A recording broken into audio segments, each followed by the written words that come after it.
যে একটা দেশে 1400 মানুষকে 36 দিনে গুলি করে হত্যা করা হয়েছে, একপাক্ষিকভাবে জাস্টিস নির্ণয় করার জন্য চেষ্টা হয়েছে। যারা 36 দিনে খুন হলো তারা ন্যায় বিচার পাওয়ার অধিকার রাখেন না। আর এখানে দিবালোকের মতো সত্য যে এখানে মানুষ মারা গেছে, গণহত্যা হয়েছে। কি এমন ঘটনা ঘটলো যে ওনাকে পালিয়ে যেতে হলো? স্থাপন করেছেন দালিলিক, মৌখিক, সার্কামস্টেন্সিয়াল সমস্ত দিক দিয়ে। আসামি পক্ষে রাষ্ট্র নিয়োজিত আইনজীবী আপনাদের সামনে উপস্থাপন করেছেন। আসামিরা কোনো নির্দেশ দেননি। They have pleaded innocence. ভাগ্যেশ উনি বলেননি বাংলাদেশে কোনো জুলাই রেভলিউশন হয়নি। ভাগ্যেশ উনি বলেননি বাংলাদেশে 1400 মানুষ মারা যাননি, 30,000-এর উপরে গুম হননি। সুতরাং রাষ্ট্রপক্ষ ঠিক করে গেছেন by their submissions and omissions that there had been a July revolution, that there had been 1,400 people were killed and several were wounded. So if এই ফ্যাক্টটাকে যদি আমি সামনে রাখি যে বাংলাদেশের 1400 মানুষ মারা গেলেন, বাংলাদেশের এত বড় একটা জুলাই রেভলিউশন হলো, হত্যাকাণ্ড হলো রাষ্ট্রীয় পৃষ্ঠপোষকতায়, সরকারের পৃষ্ঠপোষকতায়, স্টেট অ্যাপারেটাস ব্যবহার করে, তাহলে কে করলেন? সুতরাং আপনারা যখন ন্যায় বিচার করবেন, ন্যায় বিচারের জায়গায় আমাদের সাবমিশন হলো প্রথম, whether the commission of offense has been committed. So far the commission of offense has been committed or not, that has been admitted by the defense counsel, by his argument and through their documents, apart from proving by the prosecution. So one part of the conclusion, one part for concluding the trial or inferring something in this trial has been admitted by them. So there had been killing, there had been wide spreading killing, there had been mass killing, there had been systematic killing, there had been killing caused indiscriminately, having the use of state apparatus. So এই জায়গাটা রাষ্ট্রপক্ষ প্রমাণ করতে সমর্থ হয়েছে beyond all reasonable doubt. The next question is who did it? এই who did it এর জায়গায় এসে রাষ্ট্রপক্ষ দেখিয়েছেন তার মামলা প্রমাণ করার ক্ষেত্রে কার ইনস্ট্রাকশন ছিল, কিভাবে ইনস্ট্রাকশন ছিল, কার কাছে ইনস্ট্রাকশন ছিল, কিভাবে অপারেট করা হয়েছে, কে অপারেট করেছেন, কে এক্সিকিউট করেছেন দ্যাট ইনস্ট্রাকশনস।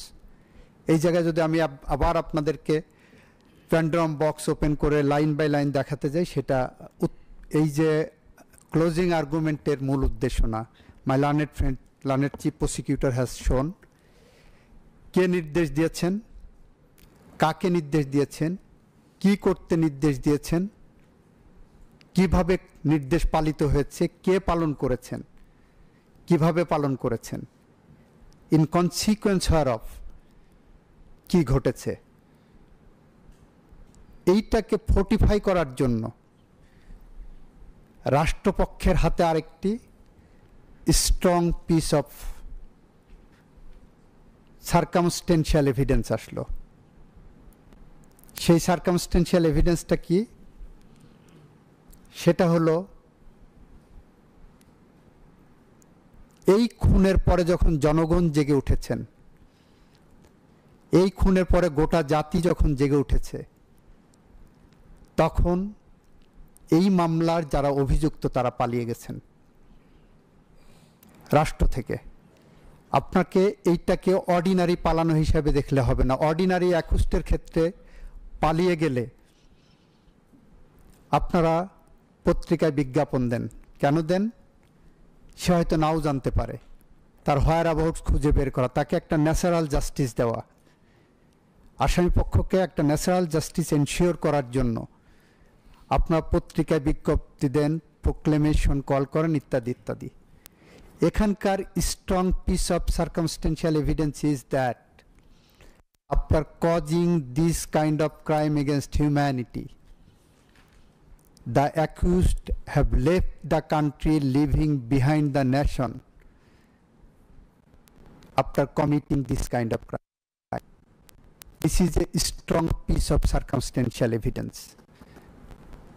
একটা রাষ্ট্র, উনি প্রধানমন্ত্রী, উনি স্বরাষ্ট্রমন্ত্রী, ওনারা রাষ্ট্রের পরিচালনার দায়িত্ব নিয়েছিলেন, জোর করে হোক, নির্বাচিত হোক, যেভাবেই হোক। তাহলে কি এমন ঘটলো, কি এমন ঘটনা ঘটলো যে ওনাকে পালিয়ে যেতে হলো? Why they have left the country. এই যে circumstantial evidence, this circumstantial evidence demonstrate that the evidences adduced by the prosecution side has some sort of uncorroborativeness, যে ওনারা ক্রাইম এগেনস্ট হিউম্যানিটি করেছেন and they have left the country when they felt that আজকের এই বিচারের মুখোমুখি তাকে হতে পারে। এই যে জায়গা থেকে ওনারা গেছেন, তারপরেও আপনারা দেখেছেন প্রসিকিউশন বলেছে ওনারা এই বিচার সম্পর্কে জানেন,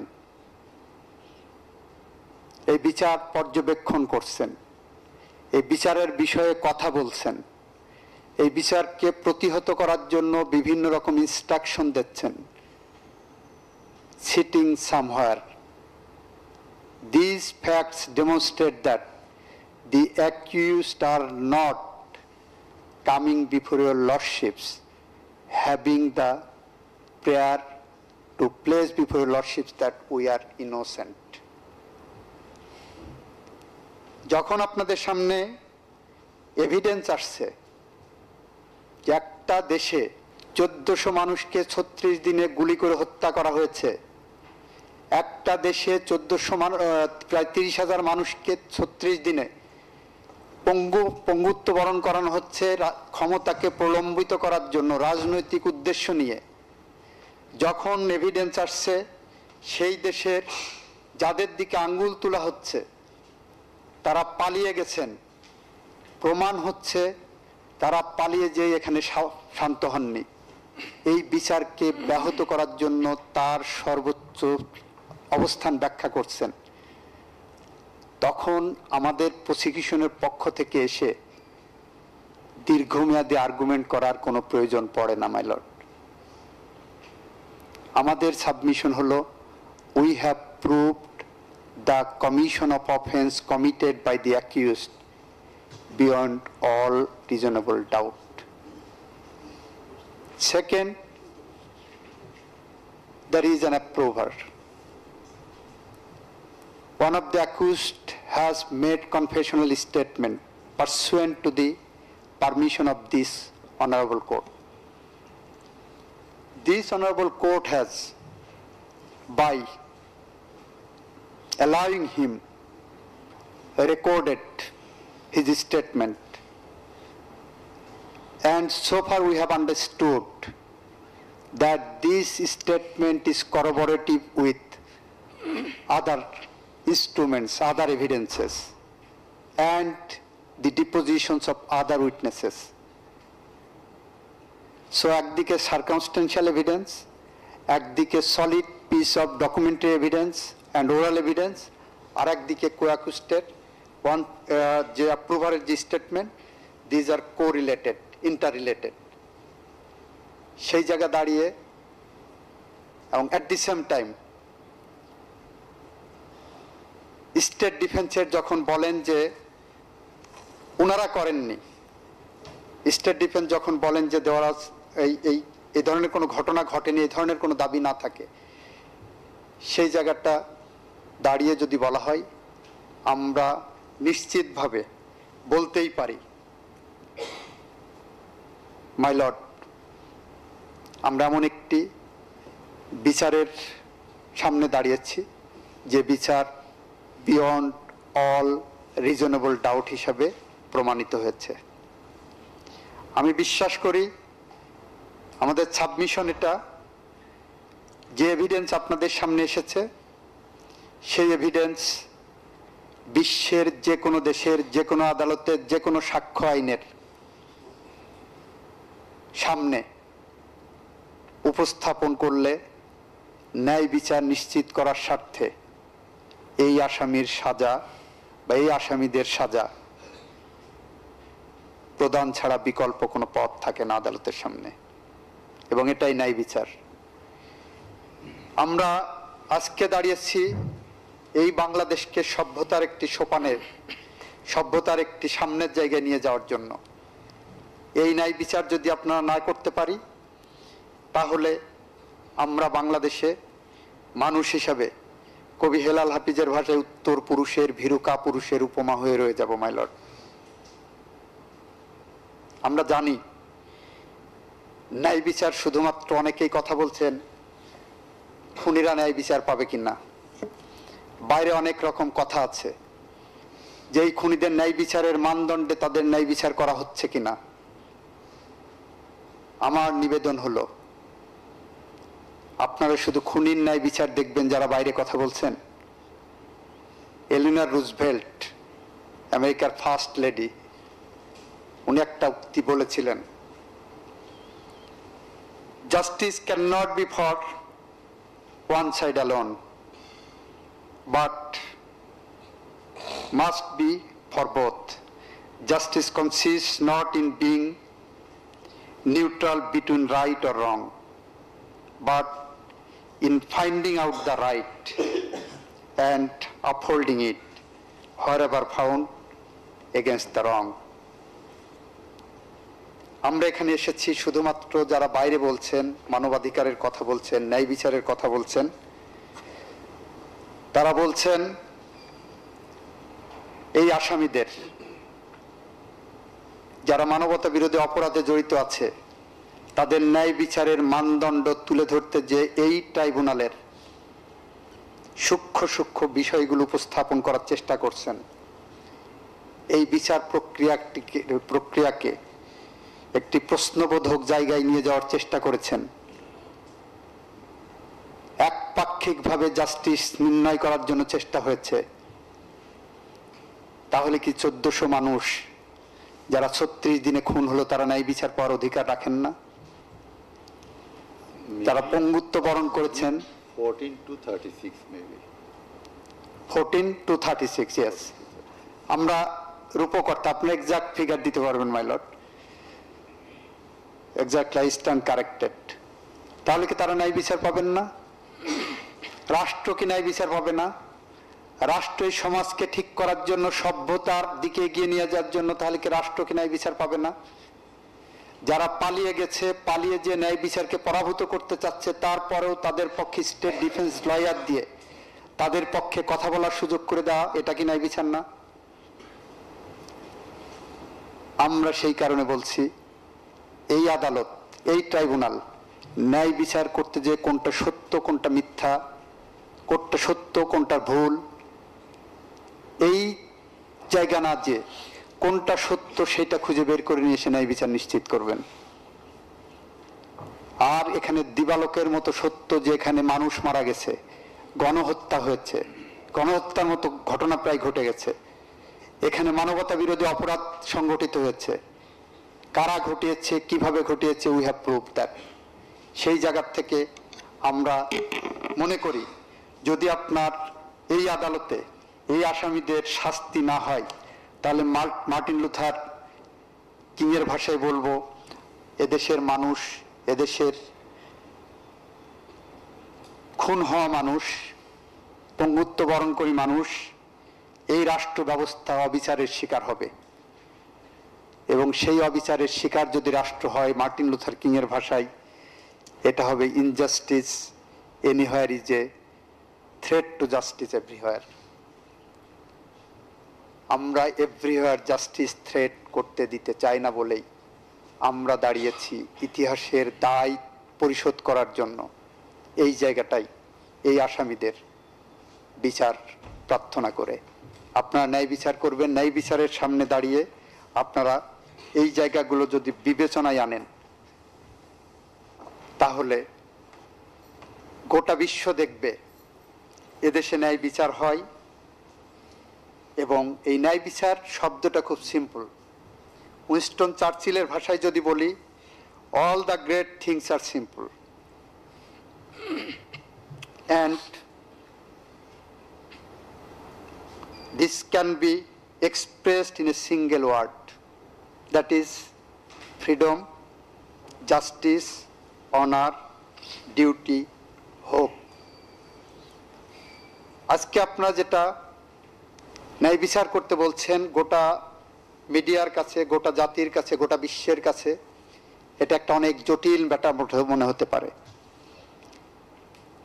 আমি প্রসিকিউশনের পক্ষ থেকে বলবো এটা একটা simple matter. Why it is a simple matter? Because the law has defined a crime. Your lordships are here to go through the law, to try the crime, in order to make the people free, in order to make justice, in order to give the nation a hope, in order to give the citizens an honor to express their will. And that is why this is a simple issue. যদি আমরা এটাকে জটিল আকারে দেখি তাহলে জটিলতা আসবে, যদি জটিল আকারে না দেখি তাহলে এটা জটিল আকারে আসার সুযোগ নাই। এক্ষেত্রে আমেরিকার সবচেয়ে জনপ্রিয় প্রেসিডেন্টের একজন জন এফ কেনেডি, উনি একটা ঐতিহাসিক স্পিচে বলেছিলেন, let us not speak the Republican answer nor the Democratic answer but the right answer. এই ন্যায় বিচারে বাংলাদেশের বিভিন্ন পক্ষ কি বলল সেই জায়গায় আমরা থাকতে চাই না। আমরা বলতে চাই এই ন্যায় বিচার আমাদের সভ্যতার পাদপীঠে একটি মাইল ফলক হিসেবে থাকবে। যেমন ছিল 1661 সালে অলিভার ক্রomwellের বিচার, যেমন ছিল 40-এর দশকে চীন এবং জাপানের অনেকগুলো প্রাইম মিনিস্টারকে ক্রাইম এগেনস্ট হিউম্যানিটির অপরাধে ফাঁসির দণ্ডে দণ্ডিত হতে হয়েছিল। আমি আপনাদের রেফারেন্সের জন্য উইকিপিডিয়া থেকে নিয়ে এসেছি এ যাবৎকালে বিশ্বের কোন কোন দেশের কতগুলো নেতা বিচারের মুখোমুখি হয়েছেন যারা রাষ্ট্র পরিচালনা করেছেন, কেউ বা করাপশনে, কেউ খুনের দায়ে, কেউ সেক্সুয়াল অ্যাসল্টের দায়ে, এবং কেউ হয়েছেন ক্রাইম এগেনস্ট হিউম্যানিটির। ক্রাইম এগেনস্ট হিউম্যানিটির বিচারের মুখোমুখি যারা হয়েছেন তাদের একটি সংক্ষিপ্ত তালিকাও আমি এখানে করেছি। এটার কপি একটা আছে, আমি আপনাদের সামনে রেফারেন্স হিসেবে পড়ে শোনাতে চাই।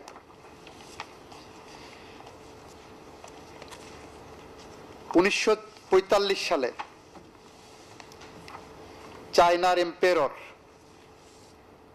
পুই ক্রাইমস এগেনস্ট হিউম্যানিটির দায়ে অভিযুক্ত 1946 সাল থেকে কারাগারে ছিলেন। জাপানের প্রাইম মিনিস্টার কোকি হিরোতা ক্রাইম এগেনস্ট হিউম্যানিটির অপরাধে তাকে ফাঁসির দড়িতে ঝুলিয়ে 1946 সালে হত্যা করা হয়, মৃত্যুদণ্ড কার্যকর করা হয়। জাপানের প্রাইম মিনিস্টার হিরানোমা কিচিরো, তাকেও মুখোমুখি করা হয়েছিল ক্রাইম এগেনস্ট হিউম্যানিটিতে 1946 সালে। জাপানের আরেকজন প্রাইম মিনিস্টার মাসারু হোমা, তাকে 1946 সালে, উনি ছিলেন মিলিটারি গভর্নর, ক্রাইম এগেনস্ট হিউম্যানিটির দায়ে তাকে ফায়ারিং স্কোয়াডে হত্যা করা হয়। অপরাধের বিচার এভাবেই করা হয়েছে। জাপানের আরেকজন প্রাইম মিনিস্টার হিদিকো তোজো 1948 সালে তাকে ক্রাইম এগেনস্ট হিউম্যানিটির দায়ে মৃত্যুদণ্ড কার্যকর করা হয়েছিল। ক্রাইম এগেনস্ট হিউম্যানিটির অপরাধে বিশ্বের অনেক বাঘা বাঘা লোকজনকে বিচারের মুখোমুখি করা হয়েছিল। হাঙ্গেরির প্রাইম মিনিস্টার, তাকে করা হয়েছিল 1946 সালে ক্রাইম এগেনস্ট হিউম্যানিটির জন্য, যাকে ফায়ারিং স্কোয়াডে মৃত্যুদণ্ড কার্যকর করা হয়েছিল। তিনি ছিলেন বেলা ইমরেডি। রোমানিয়ার প্রাইম মিনিস্টার আয়োন অ্যান্তোনেসু, তাকে ক্রাইম এগেনস্ট হিউম্যানিটির অপরাধে 1946 সালেই মৃত্যুদণ্ড দেওয়া হয়েছিল, কার্যকর করা হয়েছিল। হাঙ্গেরির prime minister, head of the state Ferenc সাজালকে ক্রাইম এগেনস্ট হিউম্যানিটির কারণে 1946 সালে মৃত্যুদণ্ড কার্যকর করা হয়েছিল। সব ওখানে আছে, আপনাদের ওখানে মাইলট। চ্যান্সেলর অফ অস্ট্রিয়া আর্থার সিসনিকোয়াটকে ক্রাইম এগেনস্ট হিউম্যানিটির কারণে মৃত্যুদণ্ডে কার্যকর করে তার বিচার সমাপ্ত করা হয়েছিল। এর বাইরেও আপনারা দেখেছেন ক্রাইম এগেনস্ট হিউম্যানিটির দায়ে সাজাপ্রাপ্ত হয়েছিলেন অগাস্টো পিনোচেট, চিলির রাষ্ট্রপতি। ক্রাইম এগেনস্ট হিউম্যানিটির কারণে বিচারের মুখোমুখি হতে হয়েছিল লাইবেরিয়ার প্রেসিডেন্ট চার্লস টেইলরকে। এভাবেই বিশ্বের দেশে দেশে শান্তি, ডেমোক্রেসি, গণতন্ত্র, মানবাধিকার, ন্যায় বিচার প্রতিষ্ঠার জন্য ক্রাইম এগেনস্ট হিউম্যানিটির বিচার করা হয়েছে। বাংলাদেশে কোনো শাসককে, কোনো শোষককে, কোনো ফ্যাসিস্টকে এই প্রথমবারের মতো ক্রাইম এগেনস্ট হিউম্যানিটির মুখোমুখি হতে হয়েছে। আমি বিশ্বাস করি, আমি প্রত্যাশা করেছিলাম উনি ন্যায় বিচারের সামনে আসবেন। উনি এটা বিশ্বাস করতেন। রাজনৈতিক বক্তৃতায় বলেছিলেন, আর একজন রাজনৈতিক নেতার রেফারেন্স টেনে, সাহস থাকলে বাংলাদেশের মাটিতে এসে বিচারের মুখোমুখি হোক। আমার বিশ্বাস ছিল উনি এই কথাটা মন থেকে বলেছিলেন। আমার বিশ্বাস ছিল উনি এটা বিশ্বাস করে বলেছিলেন।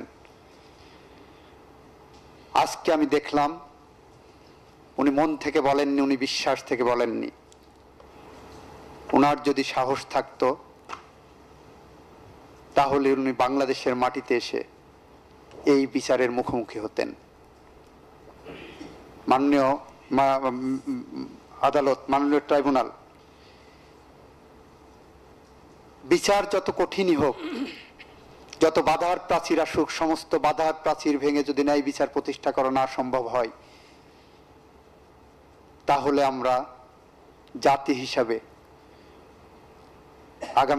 আগামী দিন এগোতে পারবো না। আমি একটা বিচারের মানদণ্ড আপনাদের সামনে তুলে ধরতে চাই। সে বিচার নিয়ে আজ পর্যন্ত বিতর্ক আছে। 1951 সালে মাত্র 1 মাসের মধ্যে বিচার সম্পন্ন করেছিলেন আমেরিকান আদালত। সেই বিচারের মুখোমুখি হয়েছিলেন জুলিয়াস এবং অ্যাথেল রোজেনবার্গ। জুলিয়াস রোজেনবার্গ এবং অ্যাথেল রোজেনবার্গ তার দম্পতি ছিলেন। তাদের বিরুদ্ধে অভিযোগ ছিল যারা দেশের বিরুদ্ধে অপরাধ করছে গুপ্তচর বৃত্তি করে, যার কারণে কোরিয়া দ্বীপে লক্ষ লক্ষ নিরীহ মানুষ মারা গেছেন। তাদের বিচার প্রক্রিয়ায় আমেরিকার সিভিল সোসাইটি থেকে শুরু করে গোটা বিশ্ব জেগে উঠেছিল। সমস্ত নোবেল লরিটিরা, বিজ্ঞানীরা এই বিচারের বিরুদ্ধে কথা বলেছিলেন, এদেরকে খালাস দিতে বলেছিলেন। এই বিচার প্রক্রিয়া নিয়ে ফ্রান্সের সাথে আমেরিকার তৎকালীন সময়ে রাষ্ট্রীয় সম্পর্ক ছিন্ন হওয়ার অবস্থা গিয়েছিল। তখন প্রেসিডেন্ট আইজেনহাওয়ার এই বিচার নিয়ে একটি উক্তি করেছিলেন সেখানে যে সাক্ষী এই আসামিদের বিরুদ্ধে, রোজেনবার্গ দম্পতির বিরুদ্ধে সাক্ষ্য দিয়েছিলেন, সেই সাক্ষীও এক পর্যায়ে যে ট্রাইব্যুনালের কাছে বলেছিলেন ওদের মৃত্যুদণ্ড থেকে মার্জনা দেওয়া হোক, নিবেদন করেছিলেন, প্রেসিডেন্টের কাছে নিবেদন করেছিলেন, তখন আইজেনহাওয়ার একটা উক্তি করেছিলেন। উনি বলেছিলেন, এটা আমি বলতে পারি, পারমাণবিক যুদ্ধের বিশাল সম্ভাবনা তৈরি করে এই দম্পতি পুরো বিশ্বের লাখ লাখ নিরপরাধ মানুষের মৃত্যু পরোয়ানা জারি করেছে। দুজন মানুষের মৃত্যুদণ্ড কার্যকর অবশ্যই একটি বড় ঘটনা, কিন্তু তার চেয়েও বড় ঘটনা হবে যদি লাখ লাখ মানুষ এই গুপ্তযুদ্ধের কারণে মারা যায়। সেদিন সে বিচার সম্পন্ন হয়েছিল। আমরাও মনে করি নিশ্চয়ই এই আসামিদের মৃত্যুদণ্ড দাবি করা, মৃত্যুদণ্ড হওয়া, কার্যকর হওয়া, মৃত্যুদণ্ডের মাধ্যমে ন্যায় বিচার নিশ্চিত করা একটি বড় ঘটনা হিসাবে অনেকেই দেখবেন। কিন্তু এই আসামিদের যদি শাস্তি নিশ্চিত করতে না পারি আমরা, তাহলে এই আসামিদের হাতে বাংলাদেশের অসংখ্য অগণিত মানুষের জীবন বিপন্ন হবে। এই আসামিদের হাতে বাংলাদেশের নিরীহ মানুষ গুলিবিদ্ধ হয়ে মারা যাবে, 5 বছরের শিশু মারা যাবে, 10 বছরের আনাস মারা যাবে, পানি বিতরণ করা অবস্থায় মুগ্ধ মারা যাবে, বুক চিতিয়ে আবার রাজপথে দাঁড়িয়ে আবু সাইদরা মারা যাবে। আমরা যদি ন্যায় বিচার নিশ্চিত করতে না পারি, এই দুইজনের বিচার ব্যাহত হয়, এই দুজনের যদি শাস্তি না হয় যেটা আইনে প্রেসক্রাইব করা আছে, তাহলে বাংলাদেশের মানুষ ইতিহাসে রাস্তা খুঁড়ে একটি ভীরু কাপুরুষের উপমা হয়ে রয়ে যাবে। সেই কারণেই আমরা মনে করি এই বিচারে আমরা যা প্রমাণ করেছি সেটা বিয়ন্ড অল রিজনেবল ডাউট। এই কথা বলে আমি সর্বশেষ কথা যেটি বলবো সেটি হলো, রোজেনবার্গ দম্পতি সাহসের সাথে কারাগারে থেকে তার আইনজীবীকে 19 জুন 1951 সালে প্রথমে জুলিয়াস চিঠি লিখেছিলেন, ফাঁসির কাষ্ঠের মুখোমুখি দাঁড়িয়ে লাস্ট দিন আমি প্রত্যাশা করব এই আসামিরা আদালতে এসে আগামী প্রজন্মের কাছে দৃষ্টান্ত উপস্থাপন করে এথেল এবং জুলিয়াসের মতো বলবেন, পৃথিবীতে শান্তি আনার জন্য, সোনার ফসল আর গোলাপের দিন আনার জন্য অনায়াসে মাথা উঁচু করে সাহস, নিজেদের শক্তিতে লক্ষ্য স্থির রেখে, অকম্পিত বিশ্বাসে জল্লাদের চোখে চোখ রেখে আমরা দাঁড়িয়ে আগামী প্রজন্মের জন্য একটি বাসযোগ্য ভূমি রেখে যাব। আমি বিশ্বাস করি, আমি প্রত্যাশা করি, আমার আকাঙ্ক্ষার জায়গা, এই আসামিরা ন্যায় বিচারের মানদণ্ড নিশ্চিত করতে হলে বাংলাদেশের ভবিষ্যৎ প্রজন্মের বাসযোগ্য ভূমি গড়ে তুলে দেওয়ার জন্য ওনারা বলবেন, যেমন বলেছিলেন এথেল এবং জুলিয়াস তার লয়ারের মাধ্যমে গোটা বিশ্বকে জানিয়েছিলেন, স্বাধীনতা এবং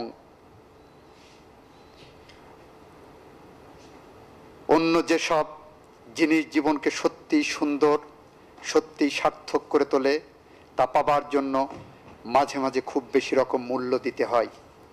তারা হয়তো এরকম একটি উক্তি দিয়েই এই বিচারের রায় মেনে নেবেন, অন্য কোনো পথ বেছে নেবেন না, অন্য কোনো পথে তারা হাঁটবেন না। এই কথা বলে আমি আপনার কাছে আইনে প্রদত্ত সর্বোচ্চ শাস্তি প্রত্যাশা করে আমার কথা শেষ করছি। Much obliged, Your Lordships. Thank you, Learned Attorney General. Where you have concluded, and I want to start from there, a maxim. Yes, my lord. There is a saying, fear justitiae ruat calam, let justice be done, Yes, my lord. even though the heavens should fall. Yes. We can assure all of you that justice will be done at any cost. Much obliged. Justice will be done for both sides, Absolutely. and justice will be done very fairly, very transparently, beyond all questions. Even though questions will be raised by some quarters. It doesn't matter, we will not care who will say what. But I repeatedly want to say, justice will be done from this tribunal at any cost in every matter. So thanks a lot, Much obliged, Lordships. Learned Attorney General. We are very much grateful to you at the commencement of the tribunal, of this proceeding. You managed your heavy schedules and you appeared in the tribunal. You had your valuable maiden speech, and today at the conclusion of the proceeding, you very hardly managed your time to come to the tribunal and to deliver your very, very precious, resourceful speech. I'm grateful to your Lordships. I think that all of us and the tribunal will be benefited by your. I'm grateful to your Lordships, and I'm grateful to my prosecution team who have invited me to submit before your Lordships, and your Lordships are kind enough to allow me to give these closing submissions. Much obliged. Thank you very much.